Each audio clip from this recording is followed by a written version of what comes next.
Porque Deus amou o mundo de tal maneira que deu o seu único filho, ou o seu filho unigênito, para que todo aquele que nele crê não pereça, mas tenha a vida eterna. Quantos podem dizer amém? Amém. Podem sentar-se. Meus amados irmãos em Cristo Jesus, para mim, este versículo representa um indicativo muito grande. Nele nós podemos ver o plano de Deus para com a minha vida, para com a sua vida, para com a nossa vida.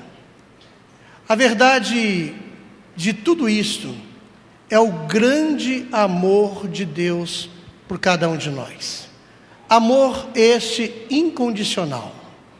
Amor este incomparável, amor este que somente um Deus todo-poderoso que criou-nos pode ter. Um amor que resiste até a infidelidade de muitos de nós. Quando diante de Deus fazemos promessas, eu creio que muitos aqui fizeram promessas para Deus, e muitas dessas promessas foram quebradas.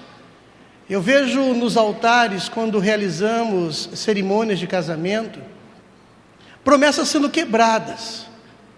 Mesmo quando você pergunta na alegria ou na tristeza, muitas promessas estão sendo quebradas no momento de alegria.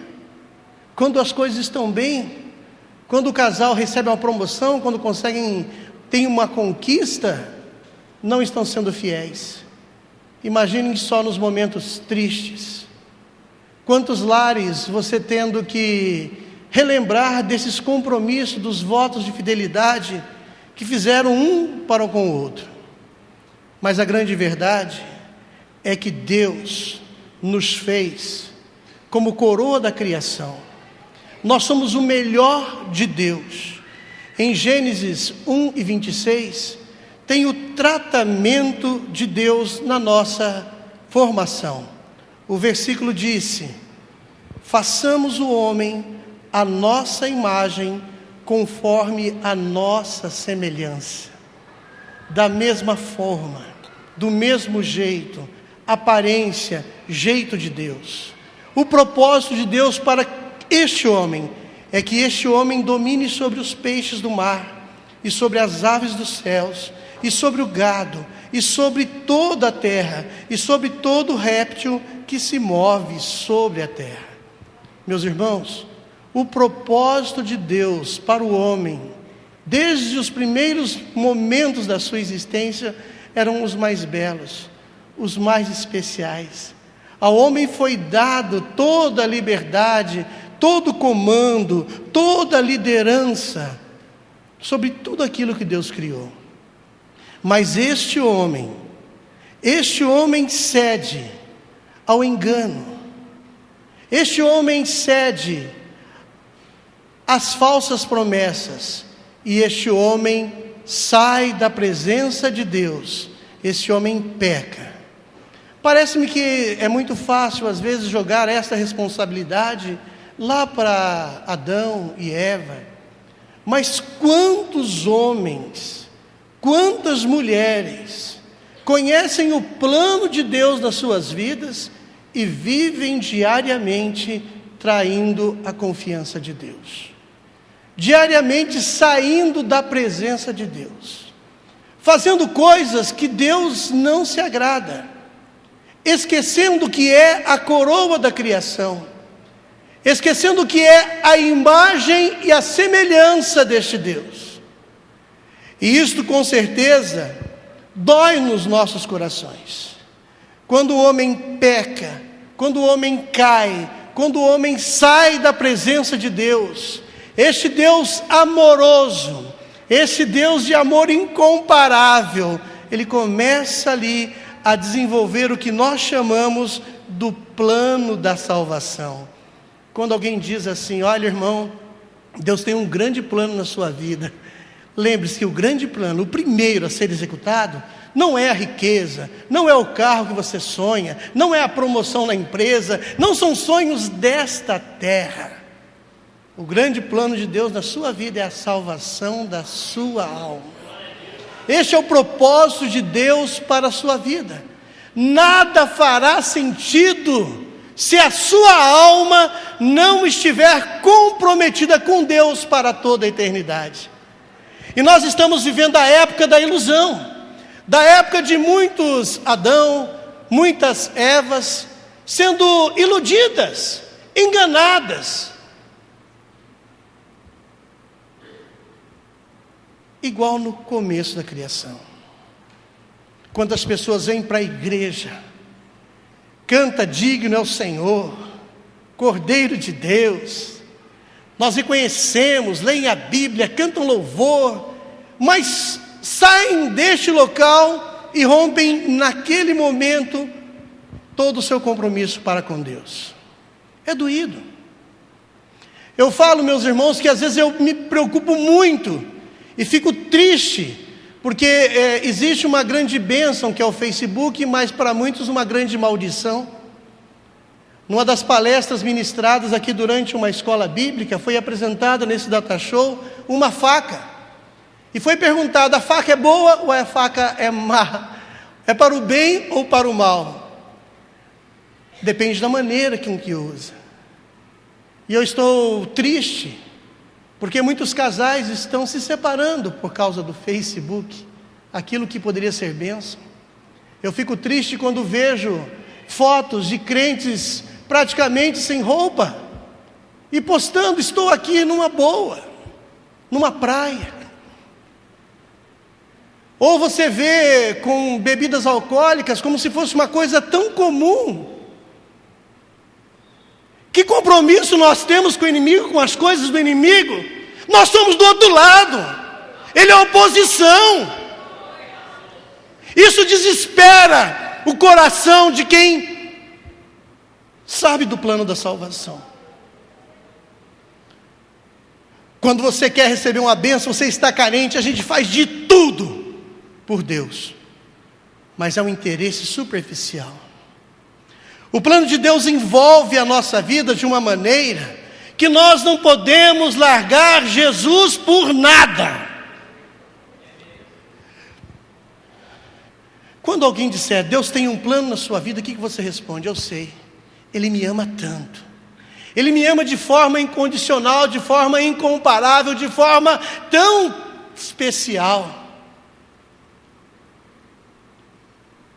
que o grande plano dele é me tirar desse lugar, onde eu não sei quem será a próxima pessoa que vai morrer, onde eu não sei que tipo de doença eu posso pegar, onde eu não sei que tipo de amigo vai trair-me, que tipo de situação vou viver. A promessa é que nós vamos receber de Deus um lugar onde não haverá mais dor, um lugar onde não haverá mais choro, um lugar onde não haverá mais ranger de dentes, um lugar onde a morte será vencida por toda a eternidade. Sabe, meus irmãos, na pessoa de Jesus Cristo, Deus demonstrou a sua fidelidade para com o homem. Na pessoa de Jesus Cristo, o seu Cordeiro, reparou quantas vezes nesse culto foi usado a palavra Cordeiro? Quantos louvores hoje falaram da palavra Cordeiro? Sim, o Cordeiro de Deus, que tira o pecado do mundo, demonstra que Deus quer você de volta por inteiro. Você olha na Bíblia, cada versículo da Bíblia, cada livro da Bíblia tem uma promessa reservada para cada um de nós. Eu estava lembrando da cantata Deus Conosco.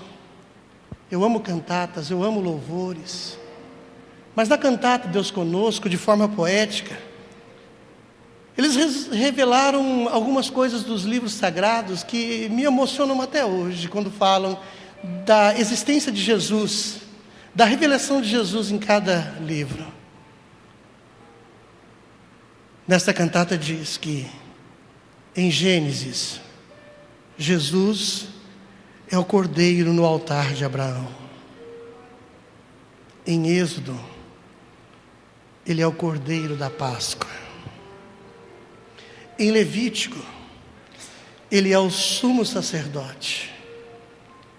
Em Números, ele é a nuvem durante o dia e a coluna de fogo durante a noite.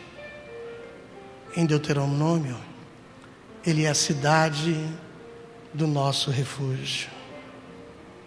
E em Josué, é aquele tecido vermelho que desce da janela de Raabe.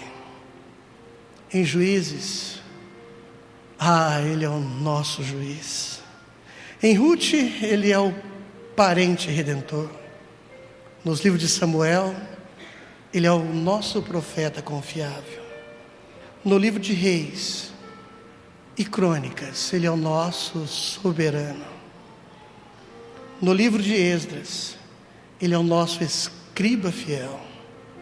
E em Neemias, o reconstrutor de tudo que está destruído. Em Esther, ele é o Mordecai assentado fielmente no portão. Em Jó, ele é o nosso redentor que vive para sempre. Em Salmos, ele é o nosso pastor e nada vai nos faltar. Em Provérbios e Eclesiastes, ele é a nossa sabedoria. E em Cantares, ele é o belo noivo. Mas nessa noite em especial, eu busquei um Jesus também revelado na Bíblia, no livro de Isaías, onde ele se revela como servo sofredor. Sim, o servo sofredor. Aquele que veio para nascer. Aquele que nasceu num lugar tão simples, para cumprir uma missão e morrer por um povo, mesmo que esse povo fosse infiel. No capítulo 53 de Isaías, nós temos uma das revelações mais belas a respeito desse amor de Deus para conosco e do sofrimento de Jesus. Quem deu crédito à nossa pregação e a quem se manifestou o braço do Senhor, porque foi subindo como renovo perante Ele, e como raiz de uma terra seca, não tinha beleza, nem formosura, e olhando nós para Ele, não havia boa aparência, para que o desejássemos. Era o mais desprezado, o mais rejeitado entre os homens, homens de dores, experimentado nos trabalhos, e como um de quem escondia o rosto, era desprezado, e não fizemos dele caso algum. Verdadeiramente, ele tomou sobre si as nossas enfermidades, e as nossas dores levou sobre si, e nós o reputávamos por aflito, ferido de Deus e oprimido. Mas ele foi ferido por causa das nossas transgressões, e moído por causa das nossas iniquidades. O castigo que nos traz a paz estava sobre ele, e pelas suas pisaduras nós fomos sarados. Ele foi oprimido e afligido, mas não abriu a sua boca. Esse capítulo 53 de Isaías, ele é revelado de uma forma tão especial, que se alguém não estiver atenta, ou atento ao momento que foi escrito, dá-se a impressão que Isaías está relatando um fato histórico, como algo que estivesse no passado. Repare ali no versículo 7, ele foi oprimido e afligido, mas não abriu a sua boca. Como um cordeiro foi levado a um matadouro, e como a ovelha muda perante os seus tosquiadores, assim ele não abriu a sua boca. Da opressão e do juízo foi tirado.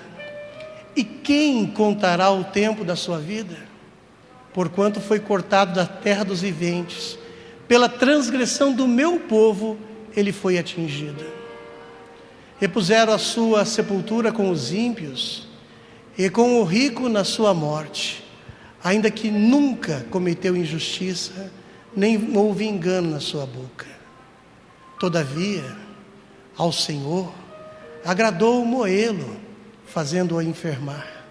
Quando a sua alma se puser por expiação do pecado, verá sua posteridade prolongada. Os seus dias, prolongará os seus dias, e o bom prazer do Senhor prosperará na sua mão. Ele verá o fruto do trabalho da sua alma, e ficará satisfeito com o seu conhecimento, o meu servo, o justo. Justificará muitos, porque as iniquidades dele levará sobre si. Por isso lhe darei a parte de muitos, e com os poderosos repartirá ele o despojo. Porquanto derramou a sua alma na morte, e foi contado com os transgressores, mas ele levou sobre si o pecado de muitos, e intercedeu pelos transgressores.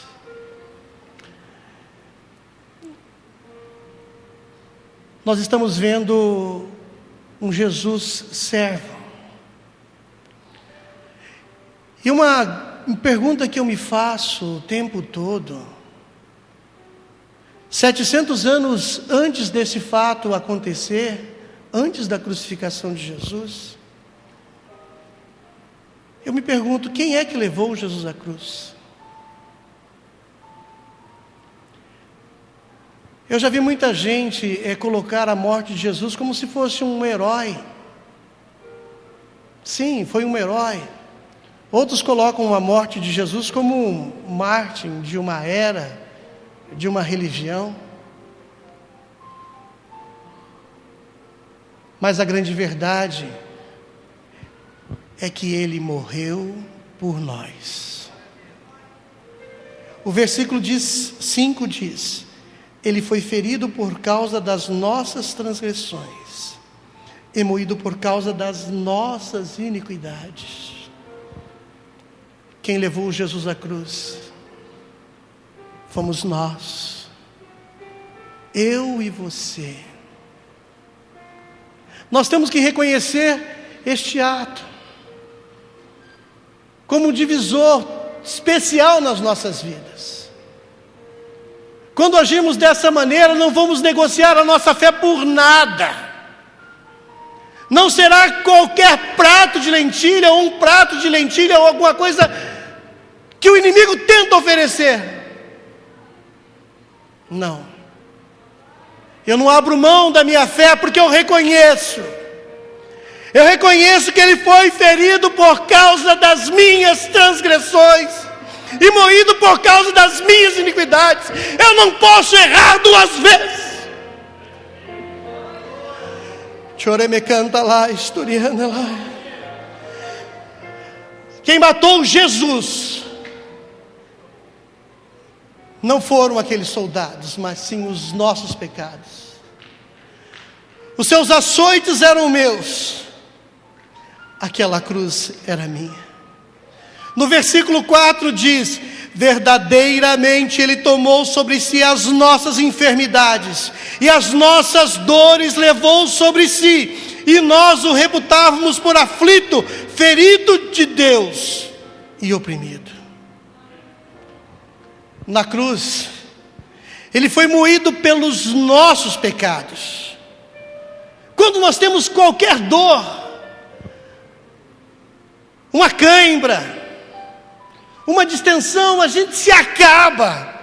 Mas a Bíblia diz que ele foi moído, foi judiado por nós. Eu não posso trocar isso por nada. Eu não posso trocar isso por uma balada. Eu não posso trocar isso por um Big Brother. Eu não posso trocar isso por nada. É inegociável. Será que Deus tem que fazer alguma coisa a mais por nós? Será que o que Ele fez está incompleto? Não, meus irmãos. Cristo morreu pelos nossos pecados, Ele morreu pelos meus pecados, Ele morreu pelos seus pecados, Ele morreu para que nós tivéssemos vida, e a Bíblia diz que é vida com abundância. Nós estávamos condenados ao salário do pecado, o salário do pecado é a morte, mas o dom gratuito de Deus é a vida eterna em Cristo Jesus, aleluia.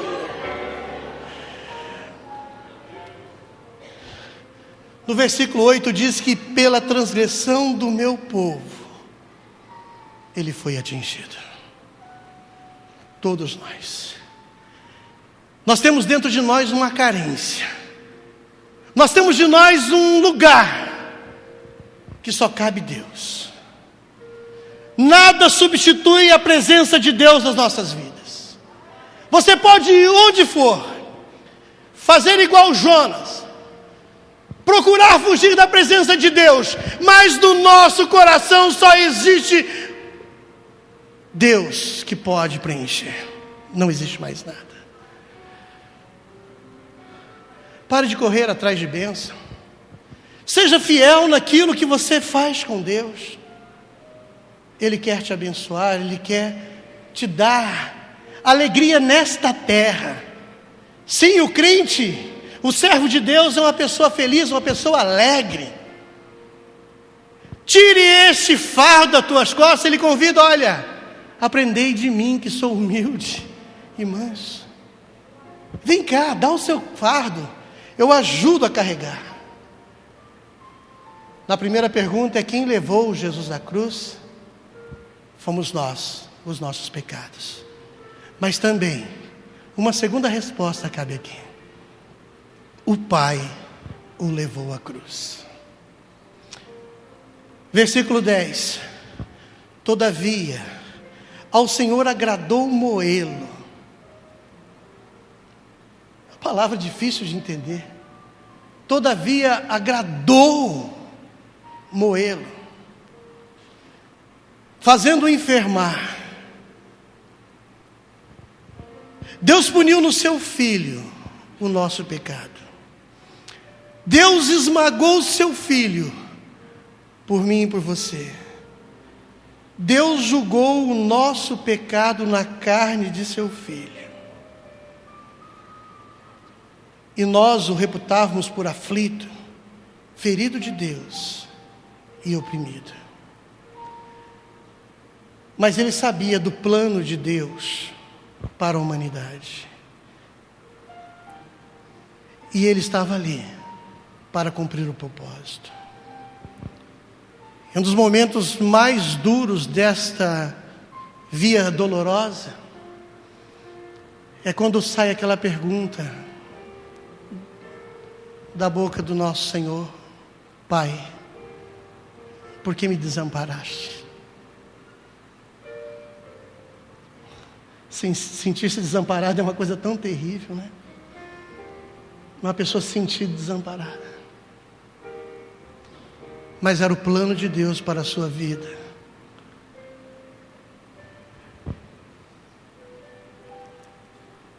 Diante da mesma pergunta, quem levou Jesus Cristo à cruz? Fomos nós. Segunda resposta, o Pai o levou à cruz.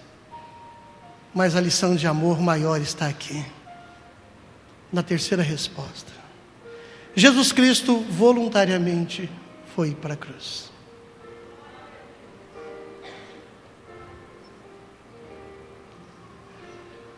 Voluntariamente, Jesus foi para a cruz. Versículo 7. Ele foi oprimido e afligido, mas não abriu a sua boca. Como um cordeiro foi levado ao matadouro, e como ovelha muda perante os seus tosquiadores, assim ele não abriu a sua boca. A reação de Jesus, sabendo tudo o que ia acontecer, sabendo que iria passar por aquele cálice, mas ele não relutou. Sabe por quê? Porque ele te ama tanto. E você ainda fala assim: vou acabar com a minha vida, vou desistir, tudo de errado só acontece comigo, vou acabar com o meu casamento, vou sair pelo mundo. Quantas pessoas cometem suicídio? Quantas pessoas magoam pessoas que ama? Quantas famílias sem conserto? Quantas palavras malditas às pessoas que não mereciam ouvir? Quanta falta de perdão nos lares. Será o que Jesus fez não foi o suficiente? A reação de Jesus a todo esse sofrimento demonstra que ele sabia muito bem o motivo dele ter vindo. Ele veio para cumprir o propósito de Deus. Pelas suas pisaduras nós somos sarados. Jesus carregou não só os nossos pecados na cruz, mas também todas as nossas doenças, todas as nossas enfermidades. No Calvário ele abriu uma fonte de cura. Sim, cura em todas as áreas. Cura na carne, cura no espírito, cura na alma. Basta apenas crer. Ele não está aqui para negociar essa cura, ele está aqui para te dar de graça. Mas faça a sua parte, perdoe, busque reconciliação, não erre o mesmo erro, torne-se uma pessoa diferente, faça propósito, seja fiel com Deus, demonstre alguma coisa para Ele que não seja um egoísmo. Faça alguma coisa que não seja um interesse próprio. É muito mais essa demonstração de amor. Ah, Senhor, se tu fizer tal coisa eu te amo. Isso não é amor. Amor é o que Ele demonstrou por nós. Amor é o que Ele fez por nós. O versículo 3 diz assim, olha: era o desprezado e o mais rejeitado entre os homens, mas Ele continua sendo desprezado e rejeitado por muitos, porque correm atrás das bênçãos. Olha lá, tem uma coisa vai acontecer, um pregador que faz isso, um grupo que faz aquilo, e correm atrás de bênção, mas não criam compromisso com Deus, e sofrem. A igreja do Senhor não pode ficar calada diante de tanta afronta, de tanto desprezo. Sabe, quando Jesus foi levado naquela via dolorosa, Ele foi rejeitado pelos mais próximos, pelos mais íntimos. As pessoas viravam o rosto. Mas estamos no dia disso acabar. Quantas vezes Jesus tem abençoado a sua vida? Eu convido nesta noite para que você faça um propósito com Deus. Que não haja Jesus, não procure Jesus pelos seus interesses. Quando Ele curava, estava cheio de gente. Quando Ele fazia milagre, estava cheio de gente. Quando a multidão seguia, até quem não sabia o que estava acontecendo, seguia, porque alguma coisa estava acontecendo.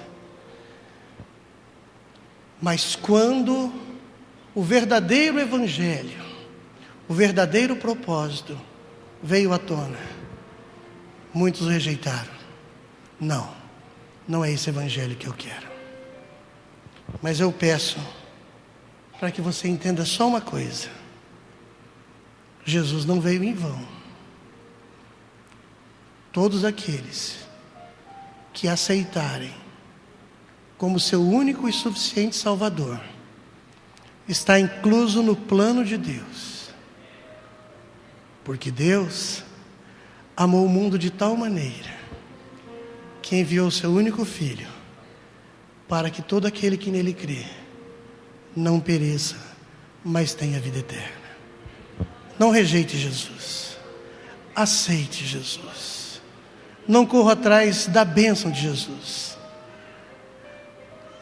Ele vai te abençoar, Ele pode prosperar, Ele pode curar, mas acima de tudo, Ele quer salvar a tua alma, Ele quer curar a sua vida, Ele quer te dar uma nova vida e quer te levar para um lugar tão especial. Eu quero ir para esse lugar. Quantos querem? Digam amém. Amém. Estou com saudade do céu. Estou com saudade do céu. Porque na Bíblia, o meu Jesus diz que foi preparar um lugar. E se eu for e vos preparar um lugar, virei outra vez e vos levarei para mim mesmo, para onde eu estiver, estejais vós também. Eu quero estar com Jesus. Amém.